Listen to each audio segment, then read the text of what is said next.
Okay, இப்போ நம்ம பார்க்க போகிறது பார்த்திங்கன்னா எக்ஸசைஸ் 2.5ல் 14th சம் லாஸ்ட் சம் பார்க்குறோம். கொஷின் பாருங்கள்.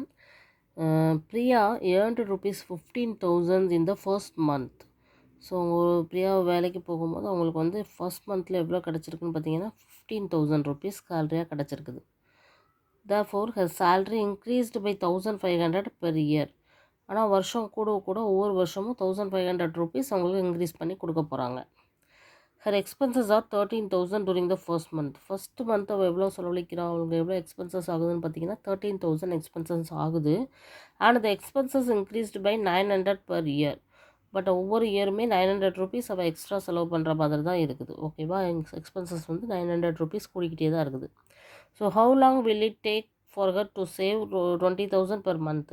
ஸோ ₹20,000 பெர் மந்த் அவங்க சேவ் பண்ணுறதுக்கு எவ்வளோ வருஷங்கள் ஆகும் அல்லது எவ்வளோ நாட்கள் ஆகும்னு சொல்லி கேட்குறாங்க. நம்ம வந்து இதை வச்சு ஒரு டேபிள் ஃபார்மேட்டில் நான் உனக்கு எக்ஸ்பிளைன் பண்ணிவிட்டு இதை எப்படி சால்வ் பண்ணுறதுன்னு பார்ப்போம். இந்த டேபிள் ஃபார்மேட்டில் நீங்கள் எழுதுனீங்கன்னா உங்களுக்கு கன்ஃபியூஸ் ஆகாமல் இருக்கும். அதுக்காக தான் நான் இதை ஃப்ரேம் பண்ணியிருக்கேன்.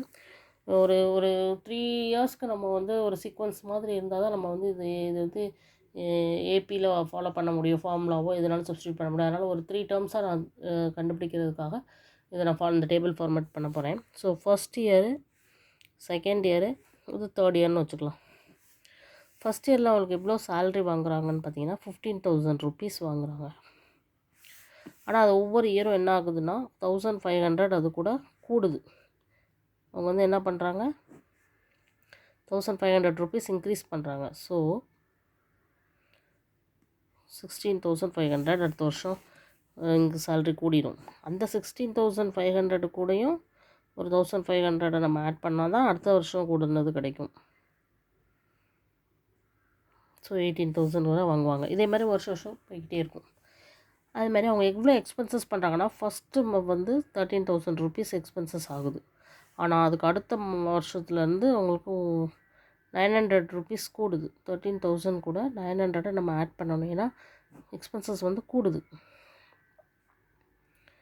அதுக்கு அடுத்த வருஷம் அதை விட இன்னொரு 900 கூடுது. ஏன்னா இது வந்து ஈக்குவலாக கூட்டிகிட்டு இருக்கிறதுனால இது ஏபி.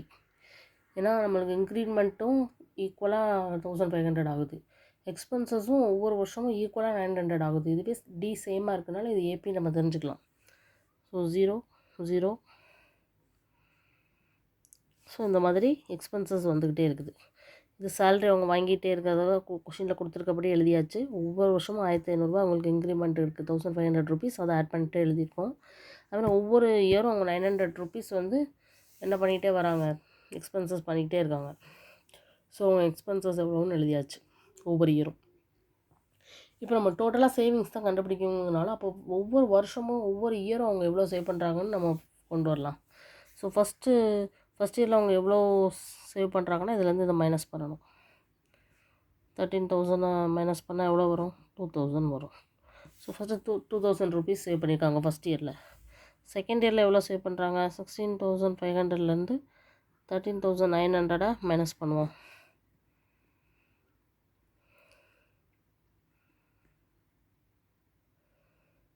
$2,600. அதே மாதிரி அடுத்ததில் 18,000லேருந்து